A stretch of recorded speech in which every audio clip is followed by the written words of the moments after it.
नमस्कार है, म रामकला खत्रीको तर्फबाट सबैजना सन्चै हुनुहुन्छ, सन्चै आरामै हुनुहुन्छ।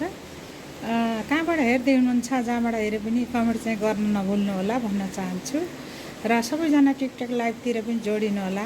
दिउँसमा हुन्छ, म बिजी भएको अवस्थाले पसल पनि हेर्नुपर्ने हुन्छ। सबैजनालाई मिठो सम्झना पनि छ। र अहिले देशमा यस्तो द्वन्द्व भएर यो नयाँ सरकार बनेको छ, एकदम सम्मान छ। हाम्रो सुशीला कार्कीज्यूलाई हार्दिक बधाई, शुभकामना, सफलताको कार्यकालको शुभकामना छ। यो देशले एउटा आमा पाएको छ, यसमा हामी धेरै खुसी छौँ, धेरै सम्मान छ।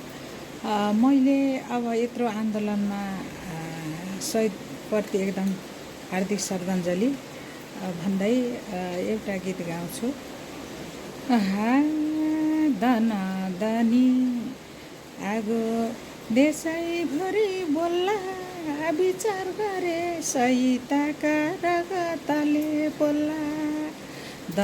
दनी आगो देशभरि बोल्ला, विचार गरे रगत सहिताको रगतले पोल्ला।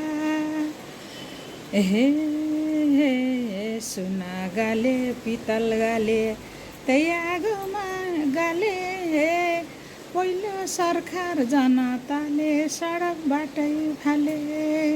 सुना गाले पितल गाले चाँदी पनि गाले, पहिलो सरकार जनताले सडक बाटै